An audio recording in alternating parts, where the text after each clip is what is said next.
रहा हूं कि कई कैमरे लगे हुए थे। अभी हाल ही में एक दो कैमरे मुझे आसपास कहीं कहीं नजर आ रहे हैं, लेकिन जो कैमरे लगे हुए थे वो कहीं ना कहीं कैमरे भी चोरी हो गए। बता कहीं यहाँ पर पर्यटन चौकी की भी स्थापना होनी चाहिए। और देखेंगे तो किताब के पन्ने खत्म से हो गए हैं, जीर्ण शीर्ण हालात में किताब पड़े हुए हैं। 13 सदस्यीय दल आया हुआ था, बौद्ध अनुयायी आए हुए थे। उनका कहना था कि भले हम पर्यटन स्थल पे आ रहे हैं, लेकिन हमें व्यथा होता है कि हम देखते हैं कि यहाँ की हालत बड़ा दयनीय है। आप एक एक इसका टोटी गायब हो गया। जरा इसको कैसे स्थापित किया गया था, लेकिन आज यह लाइट लगभग लगभग खत्म हो चुका है, जीर्ण शीर्ण हालात में है। एक ही नहीं बल्कि यहाँ पर आगे लगे सभी लाइट की हालात दयनीय है। नमस्कार, जय हिंद, मैं ऋत्विज और आज मैं पावा नगर की धरती पर हूँ। पावा नगर जिसे जैन धर्म के 24वें तीर्थंकर भगवान महावीर स्वामी के नाम से भी जाना जाता है। उनकी निर्वाण स्थली है और भगवान बुद्ध की अंतिम भोजन स्थली या चंद भोज्य स्थल के नाम से भी जाना जाता है। मेरे पीछे आप एक साइन बोर्ड देख रहे होंगे, उत्तर प्रदेश टूरिज्म के द्वारा लगाया गया है, जिस बोर्ड पर लगभग लगभग 4 भाषाएं लिखी हुई हैं। इंग्लिश, पहले हिंदी, इंग्लिश और उसके बाद थाई और लास्ट में सिंगला भाषा। सिंगला श्रीलंकाई पर्यटकों के लिए लिखा गया है, थाई भाषा थाईलैंड और म्यांमार जैसे पर्यटकों के लिए लिखा गया है, और हिंदी और इंग्लिश जो हमारे देश के अलग अलग राज्य के लोग हैं, जो बौद्ध अनुयायी हैं, जो बौद्ध धर्म को मानते हैं, फॉलो करते हैं, अनुसरण करते हुए यहाँ आते हैं, उनके समझने के लिए बनाया गया है, ताकि वो समझ सकें कि यही भगवान बुद्ध का अंतिम भोज्य स्थली, अंतिम भोजन स्थली, जहां उस लोहार द्वारा उन्हें अंतिम भोजन दिया गया था और यहां से जाते हुए वह कुशीनगर में निर्वाण को प्राप्त हुए। आज लगभग लगभग मैं जब पावा नगर की धरती पर हूँ, इस अंतिम भोजन स्थली पर हूँ, तो यहाँ की उपेक्षा दिखाने के लिए खड़ा हूँ। और उपेक्षा इस कदर है कि यहाँ पर तो तमाम लाखों करोड़ों रुपए खर्च उत्तर प्रदेश शासन ने कर दिया, उत्तर प्रदेश टूरिज्म ने कर दिया, लेकिन कहीं ना कहीं आज भी यह स्थल उपेक्षा का शिकार है। तो फाजिल नगर के इस सबसे अविस्मरणीय पर्यटन स्थल पर इस कदर उपेक्षा है, इस कदर यहाँ की हालत जीर्ण शीर्ण पड़ी हुई है। हम एक एक करके आपको दिखाएंगे। यहाँ अगर आप देखें तो कहीं भी हम प्रवेश करते हैं तो प्रवेश द्वार को ही एक अच्छी आकर्षित होते हुए देखते हैं कि वहां पर लाइट अच्छी हो, प्रवेश द्वार अच्छा हो, वहां की चमक दमक अच्छी हो। और आप देखिए कि इसको कैसे स्थापित किया गया था, लेकिन आज यह लाइट लगभग लगभग खत्म हो चुका है, जीर्ण शीर्ण हालात में है। एक ही नहीं बल्कि यहाँ पर आगे लगे सभी लाइट की हालात दयनीय है। आइए अंदर चलते हैं। सफाई व्यवस्था से हम संतुष्ट नजर आते हैं। कोने में पर्यटकों के लिए, पर्यटकों के प्यास बुझाने के लिए वाटर कूलर लगा हुआ था, लेकिन आपको बड़ा व्यथित मन से मैं दिखा रहा हूं कि इस वाटर कूलर की स्थिति क्या है।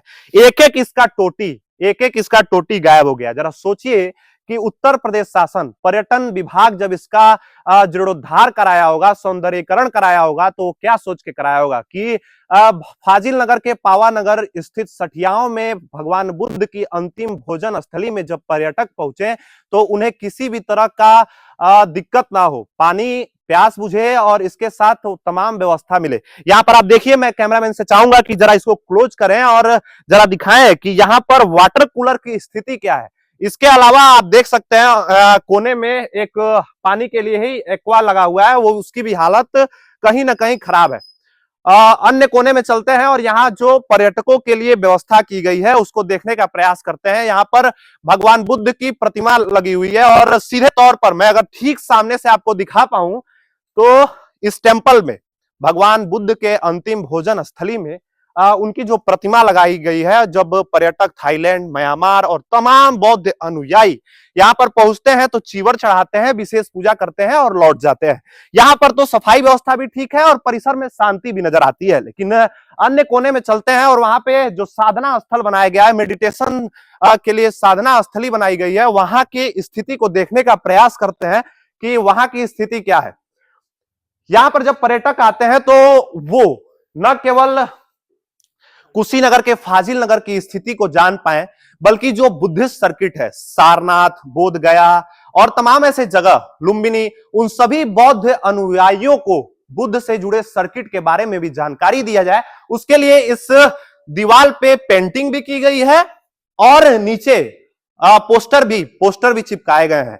ये अशोका पिलर है, वैशाली स्तूप है, देवारोहना असाल स्तूप है जो सनकिसा का है, और अलग अलग स्तूप, अलग अलग माथा कुंवर मंदिर सहित रामाभार स्तूप और अन्य सभी इस स्तूपों को दिखाया गया है। लेकिन कल जब मैं यहां पर आया हुआ था तो पर्यटकों को द्वारा, जो महाराष्ट्र से 13 सदस्यीय दल आया हुआ था, बौद्ध अनुयायी आए हुए थे, उनका कहना था कि भले हम पर्यटन स्थल पे आ रहे हैं लेकिन हमें व्यथा होता है कि हम देखते हैं कि यहाँ की हालत बड़ा दयनीय है। आप सोचिए कि महाबोधि टेम्पल, बोध गया बिहार का महाबोधि टेम्पल का यह तस्वीर दिखाया गया है जिसमें भगवान बुद्ध की जो प्रतिमा है उसको ऊपर हिस्सा खत्म सा हो गया है।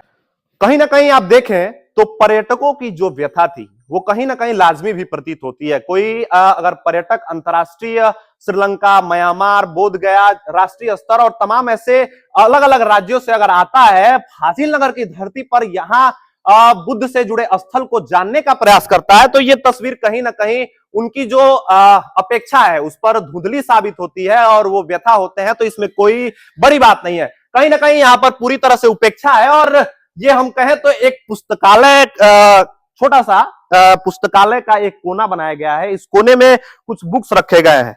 यहाँ पर वर्मी लिपि में लिखा हुआ बुक भी है और इंग्लिश में लिखा हुआ बुक है, अलग अलग भाषाओं में लिखा हुआ बुक रखा गया है। लेकिन आप जरा देखिए कि पर्यटकों के लिए रखे गए इस किताब में आप देखेंगे तो किताब के पन्ने खत्म से हो गए हैं, जीर्ण शीर्ण हालात में किताब पड़े हुए हैं। जरा सोचिए कि न केवल इस स्थल की उपेक्षा है बल्कि मैं कैमरामैन से कहना चाहूंगा कि इस पूरे बेतरतीब पड़े पुस्तकालय, मैं इसको मिनी पुस्तकालय कहूंगा, पर्यटकों के लिए जो बनाया गया है, इस बेतरतीब पुस्तकालय में न तो पुस्तकों के रखने का कोई तौर तरीका है और न ही उसके जर्जर व्यवस्था को लेकर कोई सूद लेने वाला है। हमें लगता है कि केवल यहां पर अगर सफाई को छोड़ दें तो यहाँ की उपेक्षा को देखने कोई ना आता है और न कोई यहाँ की उपेक्षा को सही करने के लिए प्रयास कर रहा है। यहाँ पर भगवान बुद्ध की प्रतिमा है और मेडिटेशन के लिए जो यह स्थल बनाया गया है, कहीं ना कहीं मेडिटेशन साधना के लिए जो यह स्थल बनाई गई है, शांति भी दिख रही है। भगवान ने शांति का उपदेश तो दिया,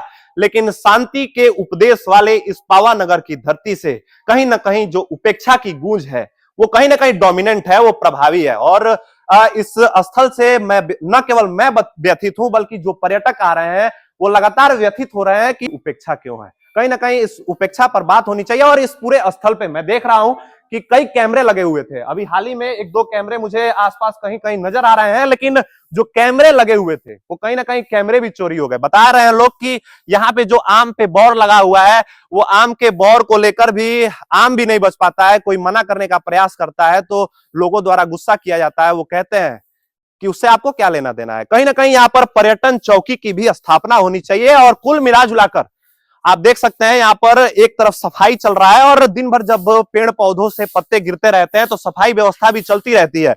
लेकिन जिस तरह मैं कहना चाहूंगा, जिस तरह ये हमारे सफाई कर्मचारी इस यहाँ की व्यवस्था को लेकर तत्पर है, अगर यहाँ की व्यवस्था को लेकर इतना ही तत्पर अगर शासन हो, इतना ही तत्पर अगर हमारे अधिकारी हो, तो यहाँ की व्यवस्था आज न केवल फाजिल नगर और कुशीनगर तक सीमित रहती बल्कि पर्यटन के नक्शे पर यह स्थल बौद्ध अनुयायियों के अपेक्षा के अनुसार विख्यात भी होता।